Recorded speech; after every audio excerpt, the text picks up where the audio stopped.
नमस्कार जी न्यूज भारत को आपण मानक स्वागत। आपण मैंने जमीक देखुं आम अंतला थानार मानपुर ग्राम आम आसी पहुँचीचु। आठार एक्चुअली आमर किसी बुद्धिजीवी आम्बेडकरवादी से तांकर निजस्व अर्थरे महामानव बोधिसत्व डॉक्टर बाबा साहेब आम्बेडकर एक प्रतिमूर्ति स्थापित कर विभिन्न कोण अनुकोण आमर आम्बेडकरवादी एवं आमर संगठन मान आसी आमर जो बाबा साहेब प्रतिमूर्ति उन्मोचन करागला तांको से सुचारूपे तुलाई। तो मु पवित्र प्रज्ञाशील परामर्शदाता आम्बेडकर फाउंडेशन अनुगुण आज मानपुर ग्राम रे जो बैंक अवसर प्राप्त कर्मचारी द्वारा प्रतिमूर्ति आम्बेडकर प्रतिमूर्ति उन्मोचन है से आम समस्ते जोग देइथिलु। ये आम्बेडकर प्रतिमूर्ति ये अनुगुल प्रथम नुहे किंतु अनुगुल विभिन्न जगह आम्बेडकर फाउंडेशन द्वारा विभिन्न संगठन तैयारी होईछि। आम्बेडकर फाउंडेशन द्वारा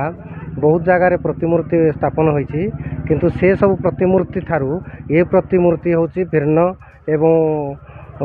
अवर्णनीय कारण अलगा सबुठी संगठन समस्त सदस्य बदान्य व्यक्तिंकर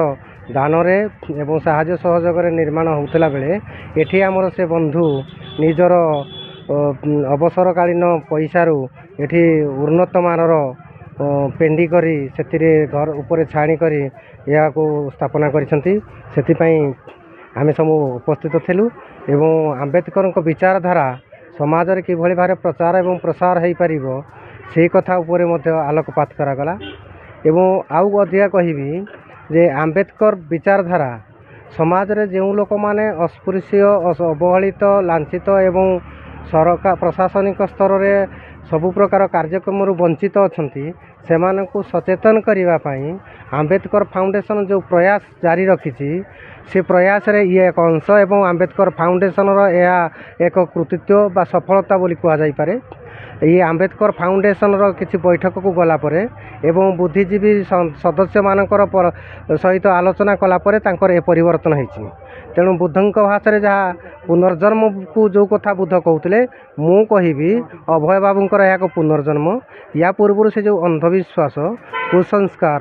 पाखंडवाद काल्पनिक पुराण शास्त्र को पठन करी से मजी जाऊे अभिभूत होते आम्बेडकर विचार आम्बेडकर रचना जीवन संघर्ष कहानी को पाठन कलापर से उपलब्धि कले जे वास्तव में अंधविश्वास पाखंडवाद एवं कुसंस्कार न रही आमे बाबा साहेबंकर विचारधारा एवं वास्तववादी चेतना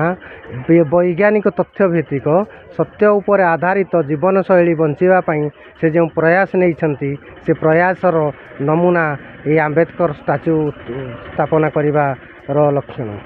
तेणु मुझे अनुष्ठान तरफ मो तरफ मु अनेक अनेक धन्यवाद देवी एवं जिते धन्यवाद देले मध्य तांको पाई कम हम पुणी थे आपण मानक साधुवाद जानी मोर वक्तव्य शेष कर। जय भीम नमो बुद्धाय जय भारत जय संविधान। लाइमन लिभेन आम्बेडकर फाउंडेशन स्टूडेंट अटे। आज जो ये एक आज महान कार्यक्रम होइछि बाबा साहेब आम्बेडकर प्रतिमूर्ति को स्थापन करा एक सामूहिक सहयोग करा आमर आम्बेडकर फाउंडेशन समस्त कार्यक्रम एवं कर्मकर्ता माने मिसिकी तांको सहयोग अभय सार द्वारा एठी आमर प्रतिमूर्ति स्थापन होइछि। एई प्रतिमूर्ति जो स्थापन करा जाइछि एहा ए मानपुर ग्राम स्थित समस्त आमर एससी एसटी ओबीसी लोक एवं समस्त पछुआ वर्गर लोक मानकु एक प्रेरणा जोगाई देबो। आउ ए अंचल रे जो लोक माने विभिन्न प्रकार समस्या रे जाति प्रथा हेउ किंबा तांकर सोशल न्याय सोशल जस्टिस रे जो बाधाविघ्न सृष्टि होछि ए बाबा साहेब को प्रतिमूर्ति को देखिकी सेमान तांकर मध्य लड़ाई को आगे नेबे। खास करी युववर्गर पिला माने जो आज आगे आउछंती छोट छोट पिला माने विभिन्न प्रकार शिक्षानुष्ठान जो शिक्षा ग्रहण करछंती से बाबा साहेब को प्रतिच्छवि को देखी तांकर शिक्षागत जीवन को केमिति आहुरी आगे नेबे एवं बाबा साहेब को भली केमिति प्रतिष्ठित व्यक्ति होई समाज रे निजर श्रम धन संपत्ति को देय करी निजर प्रतिष्ठित भाव रे रहिबे से विषय में मध्य तांक मानकर ज्ञान उद्दीपना हेबो बोली मु आशा करुछि। एवं आउ थरे मध्य मु अभय सार द्वारा जो ये प्रतिमूर्ति स्थापन कर धन्यवाद अर्पण करुच्ची। मो ना प्रभात श्रमण, मु आंबेडकर फाउंडेशन रो जनरल सेक्रेटरी। आज यही मानपुर ग्राम बंतला थाना परिसर भितर मानपुर गाँ एवं से मानपुर गाँव रे आज आमर विश्वरत्न महामानव कारुणिक क्षमता स्वतंत्रता बंधुता न्यायर प्रतिष्ठाता भारत संविधान प्रणयता बाबा साहेब आंबेडकर स्टाच्यू को बाबा साहेब आंबेडकर प्रतिमूर्ति को आज उन्मोचन कर एठी एक गौरवर कथा जे कौन सी जगार सबुबले सरकार द्वारा अथवा लोक मान चांदार अर्थ रे ही स्टाच्यू करा जाय थाए, किंतु एठी अभय नायक से जड़े अवसर प्राप्त बैंक स्टेट बैंक अधिकारी एवं तांकर निजस्व पुंजी रे स्टाच्यू को से प्रतिष्ठित करछंती एवं आंबेडकर फाउंडेशन रो कर्मकर्ता सहित एवं यही पाखापाखी जेते ग्राम गुड़िक अच्छी सबू ग्राम युवक माने युवती माने एवं जनसाधारण आसी यही कार्यक्रम रे भाग नहीं। यही स्टाच्यू कहले आपण माने बुझुथिबे जे विश्व रे जेते स्टाच्यू अच्छी से स्टाच्यू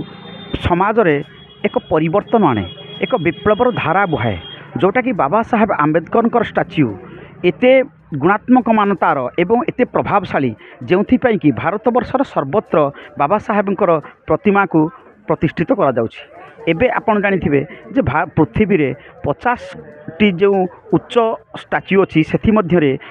निकटरे उद्घाटित होइथिबा आंध्र प्रदेश रो स्टाच्यू बाबा साहेबंकर स्टाच्यू जहाँकि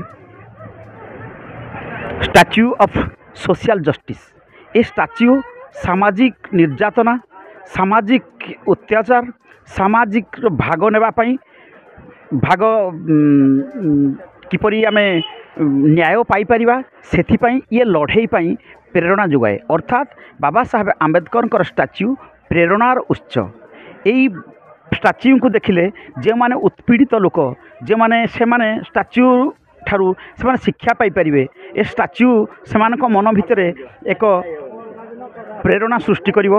एवं जागृत सृष्टि करिवो एवं सेमानकु उत्साहित करिवो, सेमानकु साहस प्रदान करिवो, सेमानकर हक अधिकार को सांविधानिक व्यवस्था अनुसार लड़ाई करी सरकार ठारू पाइबा पई एवं सेमानकु जेउ लोक माने अत्याचार निर्यातना देउथबे सेमानकु मध्य बाबा साहेब निर्माण करिथिबा प्रस्तुत करिथिबा भारतीय संविधान रे जे अधिकार सब दे दैछन्ती से अधिकार द्वारा से शिक्षित हे परिबे, से सेमानकर जीवन यापन प्रणाली एवं को उन्नति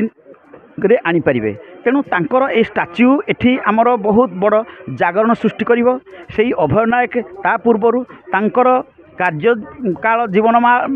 मध्यरे सीए सदा सर्वदा ये पाखंडवाद रे तांकर बहुमूल्य समय एवं बहुमूल्य जीवन को से अतिवाहित कले बोली तांकरी भाषण रे से यह प्रतिपादन करथिले जे जेउ दिन ठारू बाबा साहेब आंबेडकर फाउंडेशन संस्पर्श रे आसिले एवं बाबा साहेबंकर विचार को पढ़िले एवं बाबा साहेबंकर विचार तांको भितरे प्रवेश कला, जो आलोड़न सृष्टि कला तांको मनरे, जो आंदोलन सृष्टि कला तांको मनरे, ताहा एक वैप्लविक